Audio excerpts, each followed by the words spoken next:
पिछले टॉपिक्स में हमने डिस्कस किया that is the force acting on the current carrying conductor when it is placed in a magnetic field. यानी कि जब किसी करंट कैरिंग कंडक्टर को किसी मैग्नेटिक फील्ड के अंदर रखा जाता है तो उसके ऊपर फोर्स लगती है। ये हम पिछले टॉपिक्स में करके आए हैं।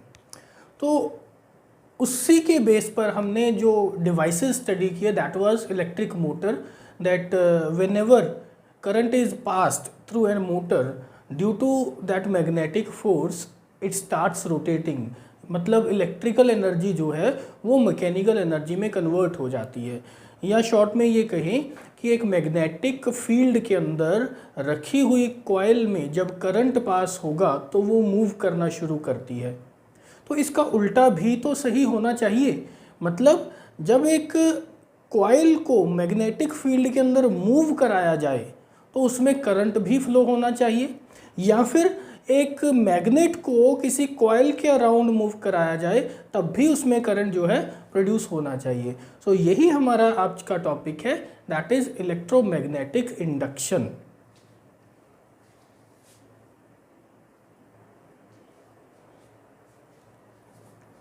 So electromagnetic induction is basically the phenomenon of generation of an electric current whenever a conductor is moved in a magnetic field। जब वो magnetic field के अंदर ये move करेगा तो वो किस तरीके से उसमें current introduce होगा।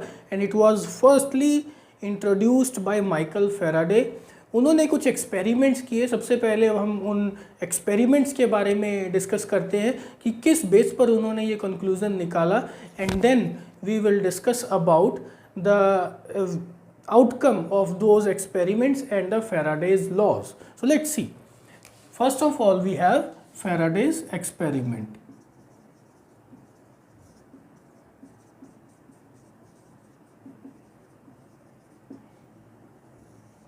Michael Faraday conducted few experiments regarding the electromagnetic induction or regarding the behavior of the coil when it is moved inside a magnetic field। तो उन्होंने क्या किया, एक सोलिनॉइड जो कि एक कॉइल जिसे हम कह सकते हैं, एक कॉइल लिया और उसके साथ गैल्वेनोमीटर को अटैच किया। What is the galvanometer? Galvanometer is a device which is used to detect the flow of current in a coil or in a circuit। कि अगर इसके अंदर कहीं से भी कोई करंट फ्लो होगा तो ये हमें डिफ्लेक्शन देके बताएगा। जब कोई करंट फ्लो नहीं हो रहा गैल्वेनोमीटर के अंदर तो इसका जो पॉइंटर है, जो नीडल है, it is always Poynting at the centre, जो कि 0 पॉइंट है। अगर करंट इधर से इधर जाएगा तो गैल्वेनोमीटर का डिफ्लेक्शन उधर हो जाएगा, और अगर करंट इधर से इधर जा रहा है तो गैल्वेनोमीटर का डिफ्लेक्शन इस साइड में आ जाएगा। तो कहने का मतलब ये है कि गैल्वेनोमीटर एक तो हमें ये बताता है कि किस तरीके करंट जो है सर्किट में फ्लो हो रहा है या नहीं, और अगर करंट फ्लो हो रहा है तो कौन सी डायरेक्शन में वो करंट जो है फ्लो हो रहा है। ये सारी चीज़ें हमें गैल्वेनोमीटर से पता चलती हैं। तो देखते हैं कि जब इस सोलिनॉइड के अंदर, इस कॉइल के अंदर जब हम किसी मैग्नेट को मूव कराने की कोशिश करते हैं, इसके आसपास कोई मैग्नेट लेके आते हैं तो किस तरीके का बिहेवियर देखने को मिलता है। तो फेराडे ने क्या किया, एक बार मैग्नेट लेकर नॉर्थ एंड साउथ पोल, और नॉर्थ पोल को इस कॉइल की तरफ लेकर आए, and he started moving this magnet toward the coil. तो उन्होंने क्या किया, इस मैग्नेट को उसकी तरफ मूव कराया।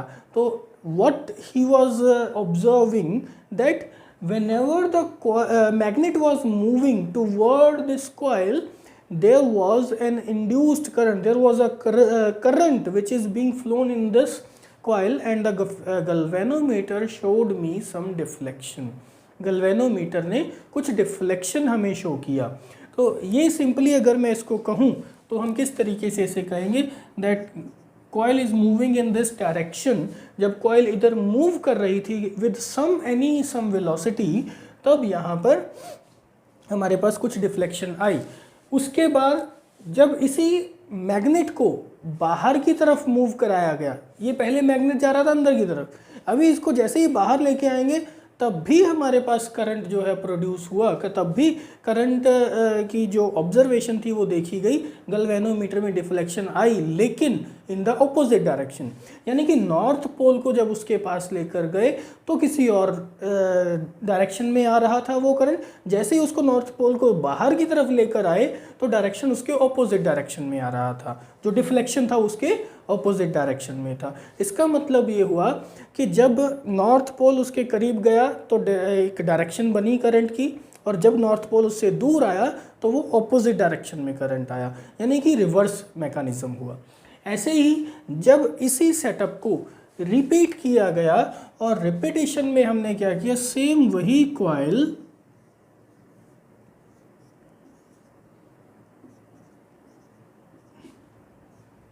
मैग्नेट, लेकिन अभी साउथ पोल जो है वो मैग्नेट के पास रखा गया। यानी कि अब जब साउथ पोल को इधर लेकर आएंगे, this movement is in this direction, the south pole is moving in this direction, तो क्या हुआ, जो डिफ्लेक्शन नॉर्थ पोल के दूर जाते हुए आ रही थी, सेम डिफ्लेक्शन साउथ पोल के करीब आते हुए। यानी कि मान लीजिए नॉर्थ पोल जब इधर जा रहा है और गैल्वेनोमीटर की जो डिफ्लेक्शन है वो इस डायरेक्शन में है, तो जो अगर साउथ पोल को पास लेकर आएंगे तो गैल्वेनोमीटर की डायरेक्शन उसके ऑपोजिट रहेगी। ऐसे ही जब नॉर्थ पोल को उससे बाहर निकालेंगे और साउथ पोल को बाहर निकालेंगे तो दोनों केसेस में जो करंट की डिफ्लेक्शन आएगी, जो गैल्वेनोमीटर की डिफ्लेक्शन आएगी, वो ऑपोजिट रहेगी पहले केसेस के मुकाबले में। So in this way he was able to see कि जो भी डिफ्लेक्शन हो रही है that is only because of movement of this magnet. अगर मैग्नेट मूव कर रहा है या कॉइल मूव कर रहा है, दोनों एक ही बात है। चाहे तो मैग्नेट कॉइल की तरफ जाए या कॉइल मैग्नेट की तरफ आए, तो दोनों सेम ही चीज़ है, दोनों में ही सेम डिफ्लेक्शन देखने को मिलेगा। लेकिन अगर कॉइल भी मूव कर रही है और मैग्नेट भी मूव कर रही है और दोनों सेम स्पीड से जा रहे हैं, तब उसमें डिफ्लेक्शन नहीं देखने को मिलेगा, क्योंकि वो तो बिल्कुल सेम डिस्टेंस पर है। दूसरा जो ध्यान देने वाली बात यह है, मैग्नेट को जब तक मूव कराते रहेंगे तब तक करंट फ्लो होगा। इसके पास ले जाके हमने मैग्नेट को रोक दिया तो करंट फ्लो होना बंद हो जाएगा।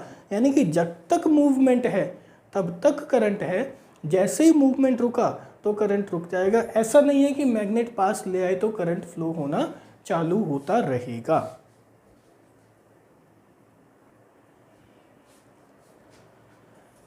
अब सवाल ये उठता है कि जब नॉर्थ पोल को इसके पास लेकर जाएंगे तो यहाँ पर किस डायरेक्शन में करंट फ्लो होगा, और जब नॉर्थ पोल को इससे दूर लेके जाएंगे तो कौन सी डायरेक्शन बनेगी।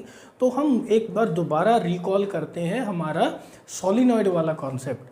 हमें पता है कि जब सोलिनॉइड में करंट फ्लो होता है तो वो एक इलेक्ट्रोमैग्नेट जैसा बन जाता है, और उसके भी नॉर्थ और साउथ दो पोल्स बन जाते हैं। तो सिमिलर वे में जब यहाँ पर करंट आएगा तो ये भी तो एक बार मैग्नेट के जैसा बनेगा, और इसके भी तो दो पोल्स बनेंगे।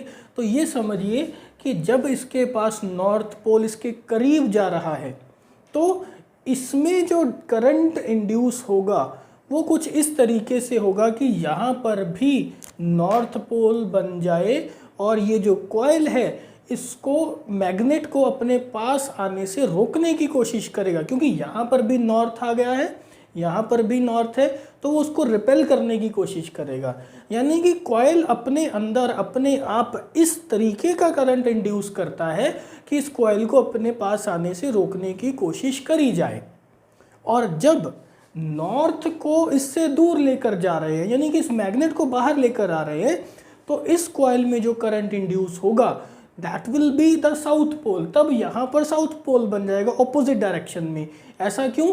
क्योंकि फिर कॉइल की टेंडेंसी क्या रहेगी कि मैग्नेट मेरे से दूर ना जाए, उसे अट्रैक्ट करने की कोशिश। एक नेचर का एक नियम है, एक रूल है that changes are always opposed. किसी भी तरीके की चेंज को हम हमेशा अपोज करने की कोशिश करते हैं, राइट। तो जब मैग्नेट इसके पास आ रहा है ये उसको तब भी अपोज करता है कि नहीं, पास नहीं आने देना। जब मैग्नेट इससे दूर जाने की कोशिश करता है तब भी ये इसको अपोज करता है ताकि इसको दूर ना जाने दिया जाए। उसी कॉन्टेक्स्ट में, उसी पैटर्न में ये अपने अंदर इस तरीके का करंट इंड्यूस कर लेता है ताकि उस चेंजेस को रोकने की कोशिश की जाए। सिमिलरली जब साउथ पोल को इधर लेकर आएंगे तो यहाँ पर जो है वो अपने आप में साउथ पोल इंड्यूस करने की कोशिश करेगा, यानी कि करंट जो है इस साइड पर, इस फेस पर क्लॉकवाइज डायरेक्शन में फ्लो करेगा, और इस केस में जो करंट है वो एंटी क्लॉकवाइज डायरेक्शन में, एंटी क्लॉकवाइज फेस के अकॉर्डिंगली फ्लो होगा। नेक्स्ट हमारे पास है कि जो करंट इंड्यूस हो रहा है उसका मैग्नीट्यूड किस चीज़ पर डिपेंड करता है, यानी कि उसकी वैल्यू कितनी होगी। तो करंट जो यहाँ पर इंड्यूस हो रहा है उसकी वैल्यू डिपेंड करती है स्पीड ऑफ दिस मैग्नेट। जितनी तेज़ी से मैग्नेट हम इसके पास लेकर जाएंगे उतना ज़्यादा करंट वो इंड्यूस करेगा, या जितनी तेज़ी से इसको बाहर को निकालेंगे तब भी उतना ज़्यादा ही करंट इंड्यूस होगा, लेकिन इन द ऑपोजिट डायरेक्शन। तो दो चीज़ों पर ये डिपेंड करता है, एक तो पहली बात तो कि मूवमेंट हो तभी करंट इंड्यूस होगा, और दूसरा जितना तेज़ी से मूवमेंट होगा उतना ज़्यादा करंट इंड्यूस होगा। और तीसरा हमने ये देखा कि ये हमेशा ऑपोजिट होता है, कि उसको रोकने के लिए बनता है, या ये कह सकते हैं कि उसको अपोज करने के लिए ही ये अपने आप को एग्जिस्टेंस में लेकर आता है। तो based on these things Faraday propounded a law that is called Faraday's law of electromagnetic induction. So let's see that what is the Faraday's law of electromagnetic induction.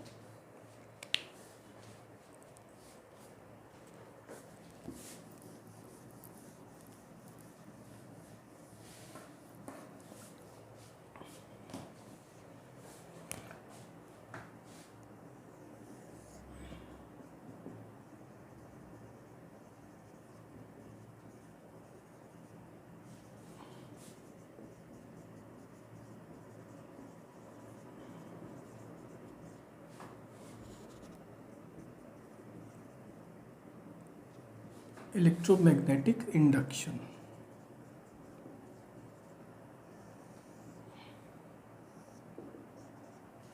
What is this Faraday's law of electromagnetic induction? It says that whenever there is a change in flux linked with a coil, there is always an induced current inside the coil.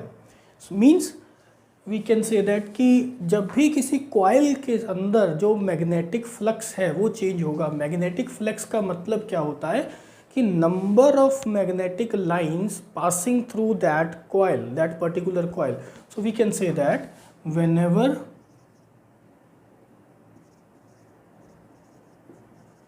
There is a change in magnetic flux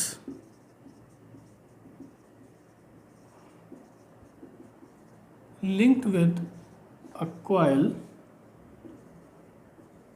and induced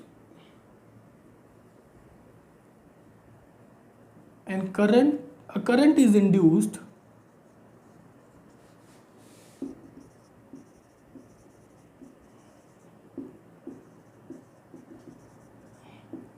inside that coil.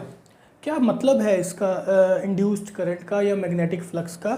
मान लीजिए यहाँ पर मेरे पास एक coil है जिसको हमने galvanometer के साथ कनेक्ट कर रखा है। ये सर्कुलर कॉइल है जो कि इस तरीके से रखी हुई है, और यहाँ पर हमने एक बार मैग्नेट रखा, that is north south. We know that the field lines, they are coming out of the north pole and move to the south pole outside the magnet. So I can say that the magnetic field lines are something like that.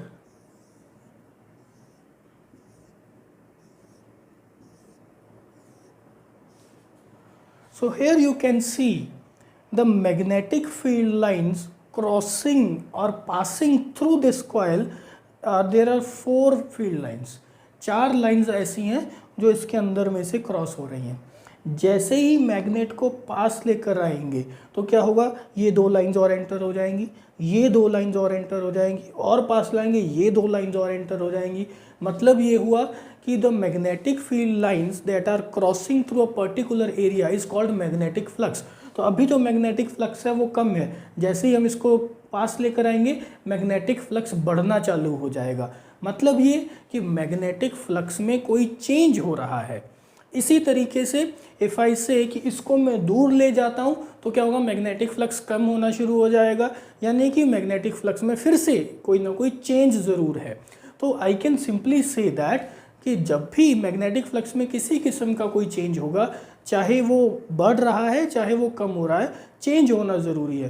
So whenever there is a change in the magnetic flux linked with the coil, there a current is induced in that coil. उस coil के अंदर जो है एक current induce होना शुरू हो जाता है, जिसे हम कहते हैं इंड्यूस्ड करंट। दूसरा फैराडे ने क्या कहा था, that the direction and the magnitude of the induced current is directly proportional to the reciprocal of rate of change in flux। मतलब क्या हुआ कि जितना ज़्यादा तेज़ी से फ्लक्स में चेंज आएगा उतना ज़्यादा करंट का मैग्नीट्यूड हाई होगा। अगर इस मैग्नेट को मैं धीरे धीरे पास लेकर आता हूँ तो बहुत थोड़ा करंट प्रोड्यूस होगा, बहुत थोड़ा करंट इंड्यूस होगा। अगर हम इसको बहुत तेज़ी से पास ले आते हैं तो जो करंट का जो इंडक्शन है, जो करंट इंड्यूस होगा वो ज़्यादा क्वांटिटी में होगा। So that was about the electromagnetic induction and the Faraday's laws given by Michael Faraday. So let's see next we have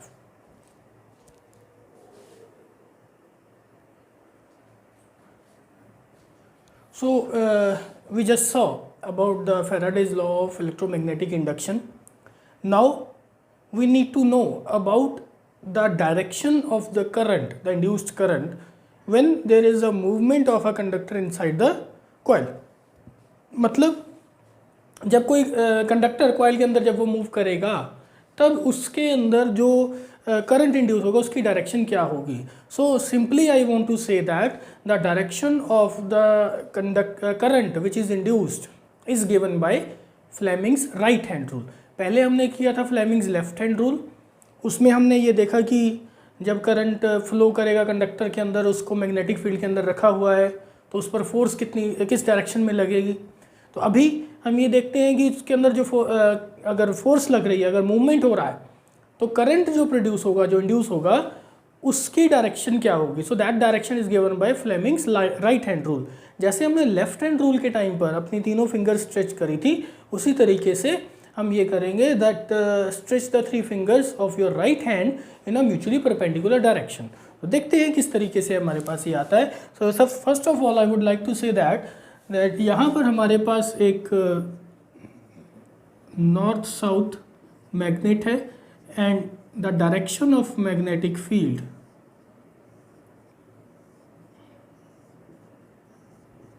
जो मैग्नेटिक फील्ड है उसकी जो डायरेक्शन है that is from north to south and we have placed a conductor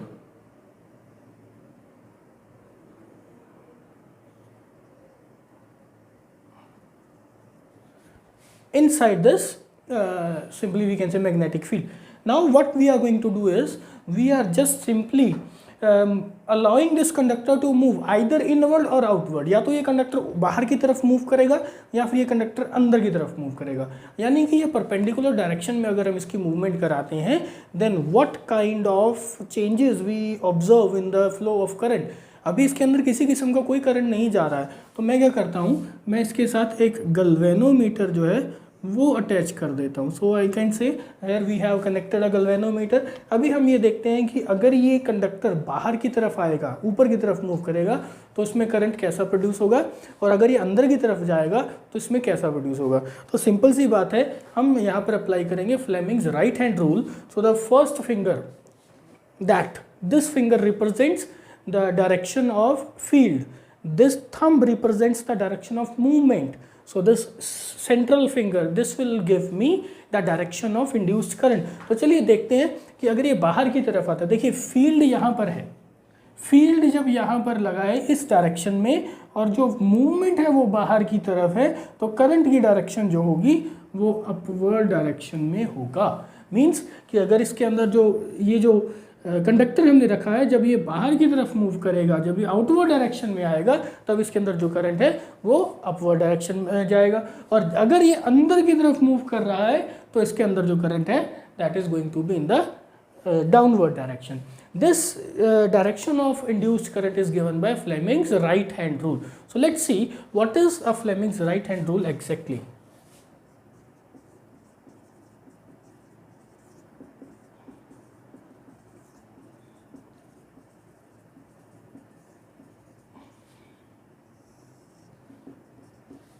So Fleming's right hand rule says that stretch the first finger, central finger and thumb of your right hand in a mutually perpendicular manner. Stretch the first finger, central finger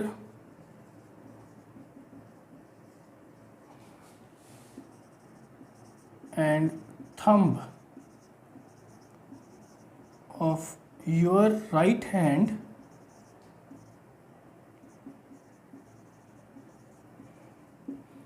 in a mutually perpendicular manner such that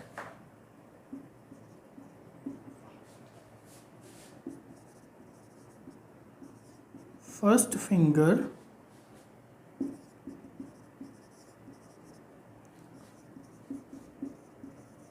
represents the direction of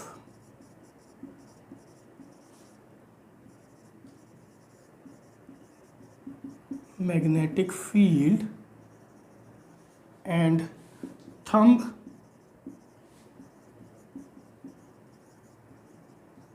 represents direction of motion of conductor, then the direction of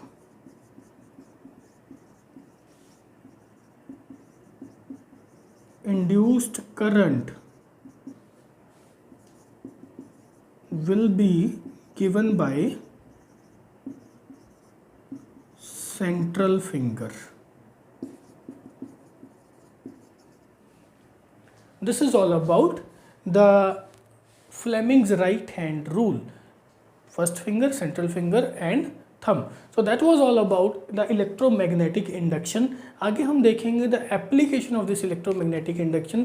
हमें इतना तो पता चल गया है कि कोई conductor move कराने से, मैग्नेटिक फील्ड के अंदर मूव कराने से हम करंट इंड्यूस कर सकते हैं, यानी कि करंट प्रोड्यूस कर सकते हैं. तो अब इसके एप्लीकेशंस क्या होंगे, कहाँ पर हम इसको यूज़ करने वाले हैं, वो देखेंगे हम अगले टॉपिक के अंदर. Till then, thank you.